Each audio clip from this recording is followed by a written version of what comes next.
का दिन है।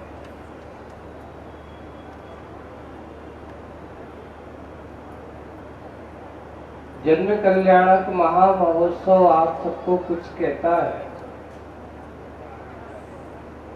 क्या कहता है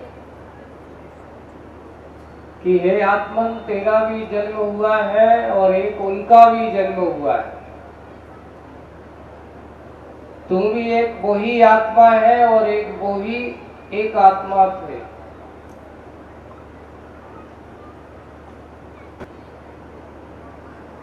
जन्म सबका हुआ, लेकिन जन्म की सार्थकता सबको प्राप्त हो ऐसा कोई जरूरी नहीं है।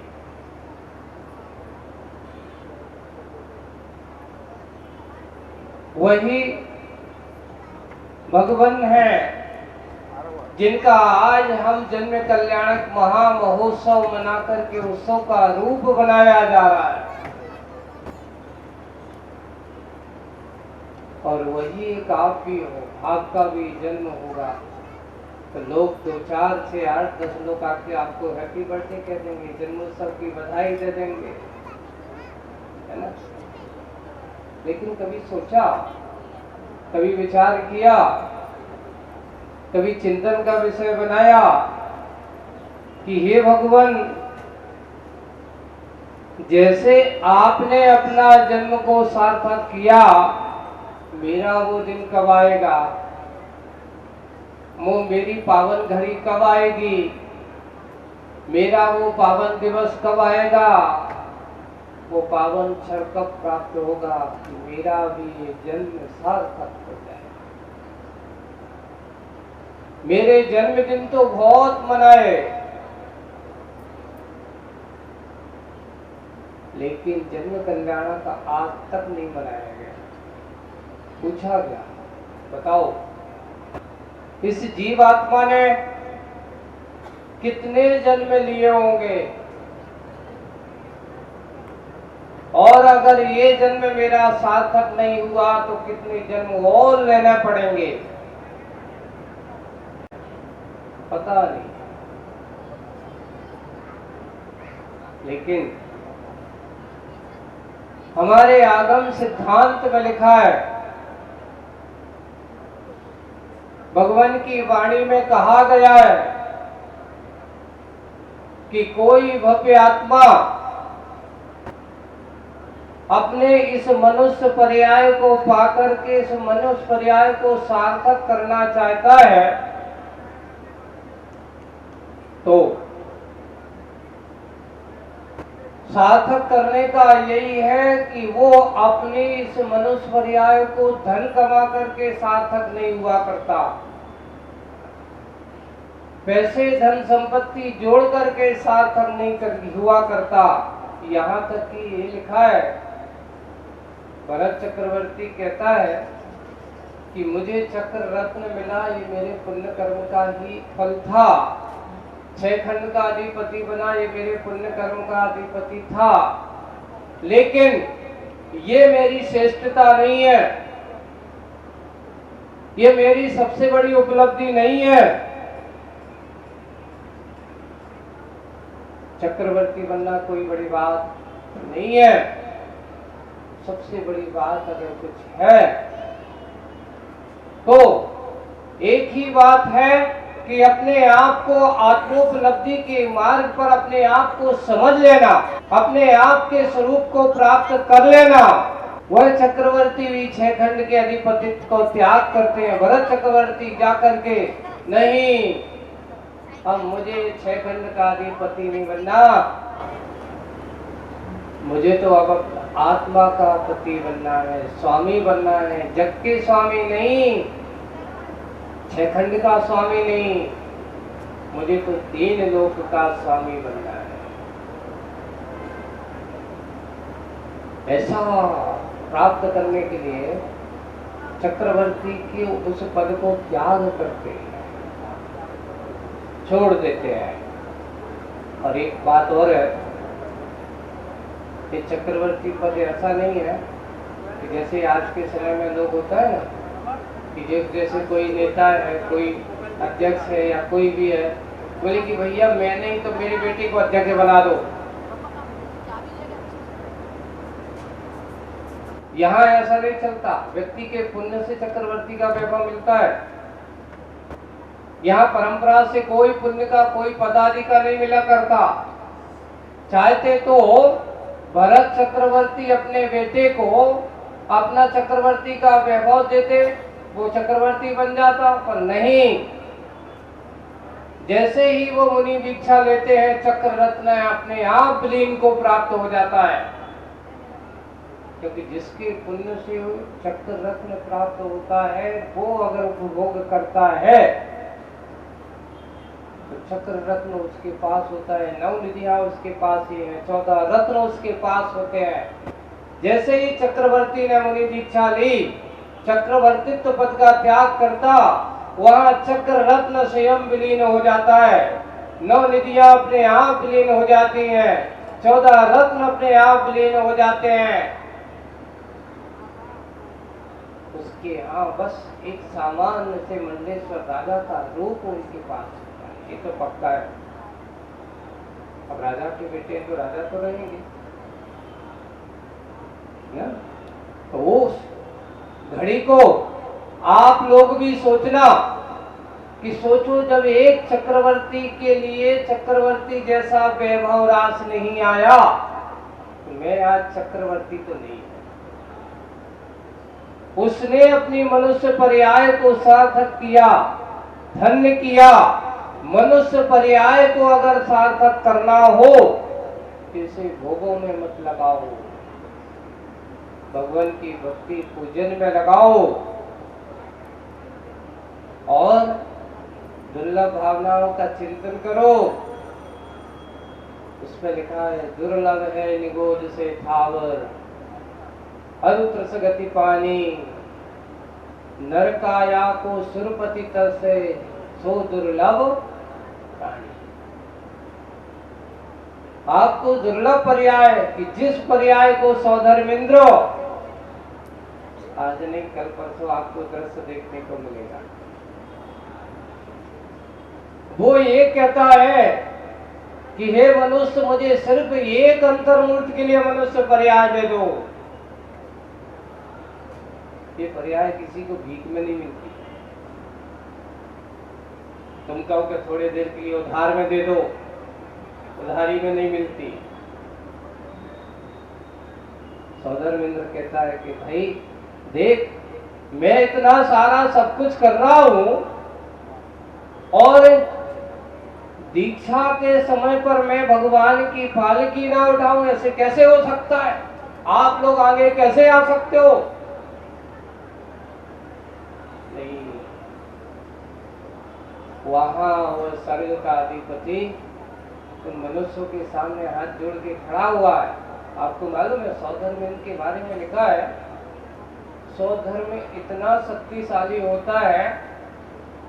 कर्म सिद्धांत और उसकी शक्ति के बारे में आगम में लिखा है कि अगर उसको प्रकोपित होने पैसे होता नहीं, सम्यक दृष्टि है, वो कभी ऐसा करता नहीं है, लेकिन उसकी क्षमता के बारे में लिखा है कि वो चाहे तो इस लोक को, जम्बूद्वीप को, क्या इस धरती को डमरू की तरह पकड़कर, जैसे डमरू को क्या करते हो, हाथ में लेते हो, कैसे हिला देते हो, उसके पास इतनी रिद्धि बल होता है, इतना सामर्थ होता है कि वह तहलका मचा सकता है, तहस नहस कर सकता है।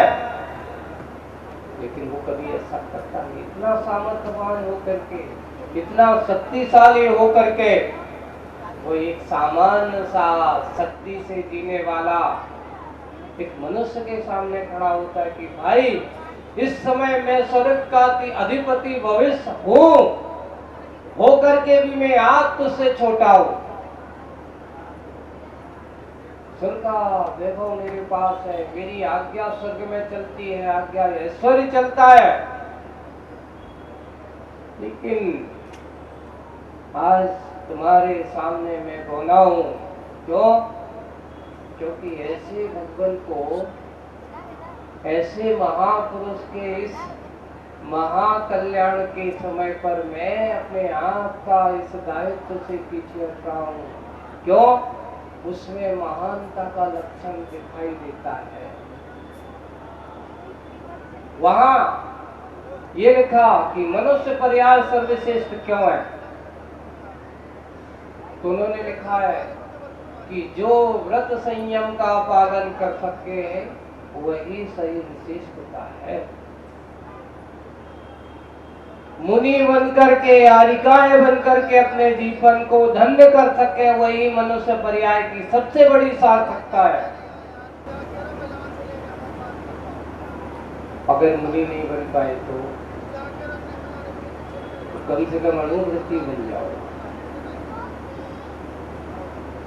अणुव्रती नहीं बन पाए तो सम्यक दृष्टि बन जाओ।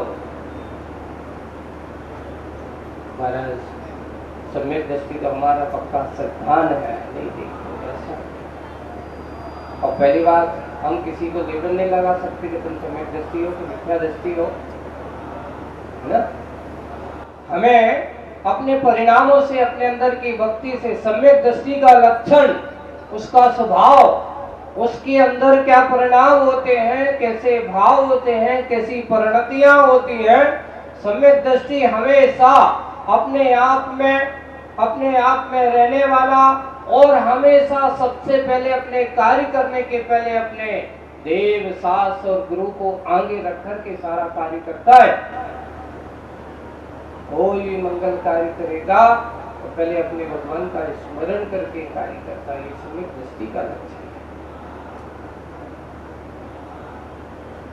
हमारे पास वो है कि इस प्रकार की दृष्टियां है कि मनुष्य पर्याय सबसे बड़ी और सबसे बड़ी सार्थक पर्याय इसलिए कही गई क्योंकि यहाँ मुनि बनने की पात्रता तुम्हारे पास है।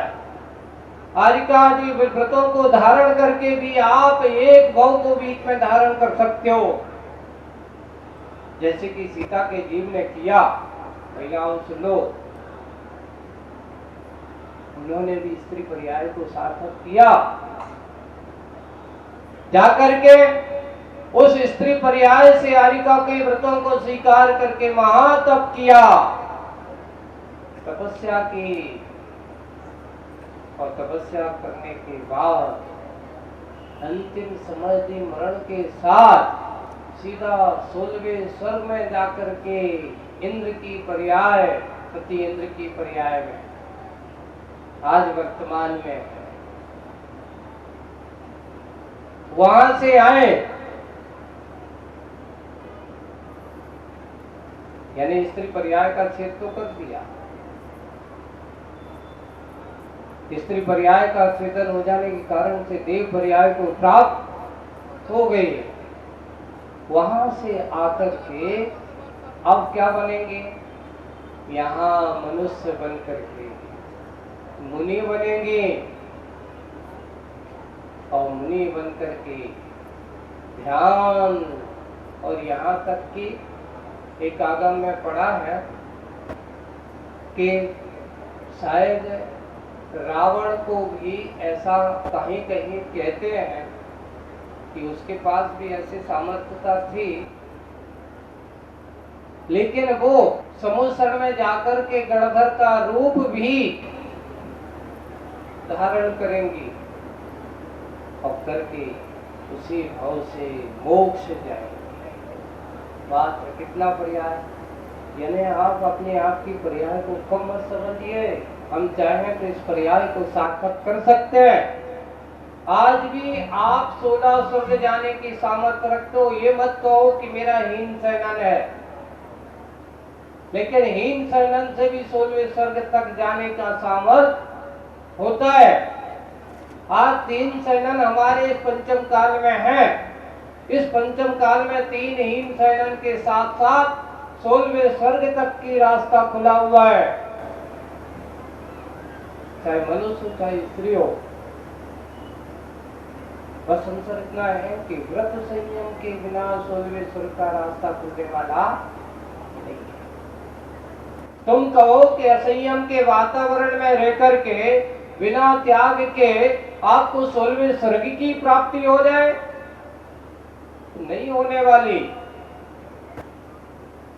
उसके लिए तो आपको व्रती बनना होगा। महाराज, आज इस काल में व्रती बनना कैसे संभव है? अरे भाई, मैं भी तो आप लोगों के सामने बैठा हूं,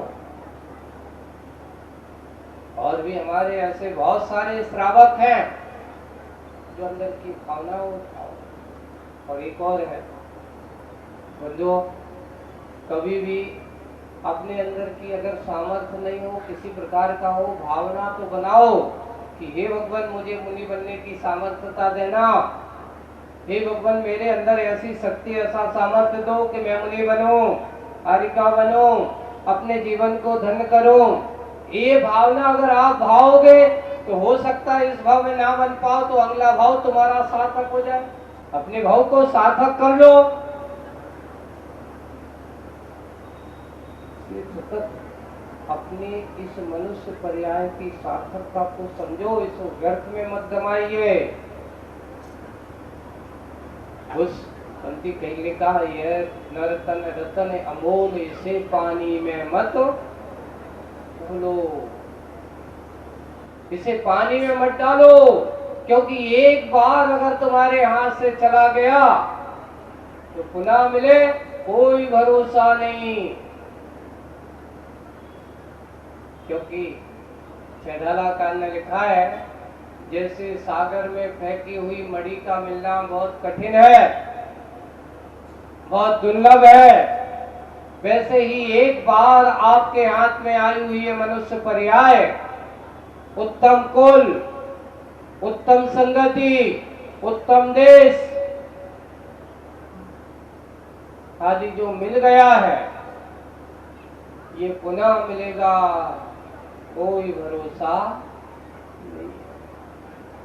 इसलिए आपको अपने इस पर्याय को सार्थक करना है, आपको अपनी इस पर्याय को धन्य करना है। चिंतन बिना करो, चिंतन के साथ साथ अपनी चिंता भी करो कि ये भगवान कब मैं पाप के जाल से निकलूं। लेकिन हम लोग कभी चिंता ही नहीं करते, उसमें ही जीने में आदी बन गए। यही हमारा जीवन है, यही हमारा रिवाज है, यही हमारा सिद्धांत है। ऐसा हम सोच करके जीवन जी रहे हैं। बस क्या हो रहा है, वही हो रहा है, वही खाना, वही पीना, वही दुकान, वही मकान, वही घर, वही बार, परिवार आदि को आपने अपने जीवन का आधार बना लिया। बंधु, ये सब मोह का जाल है, मोह का विस्तार है। अगर आप थोड़े से इस जाल से निकल करके अपने आप को निर्मोह बनाना चाहते हो तो अपने जन्म को सार्थक करने की, जन्म को समझने की कोशिश करो। आज भगवान का जन्म कल्याणक हम सबको ये संदेश देता है कि देख, तेरे हाथ में भी वो दुर्लभ पर्याय है जो मुझे मिली थी, मैंने तो सार्थक कर लिया, तुम कब सार्थक करो।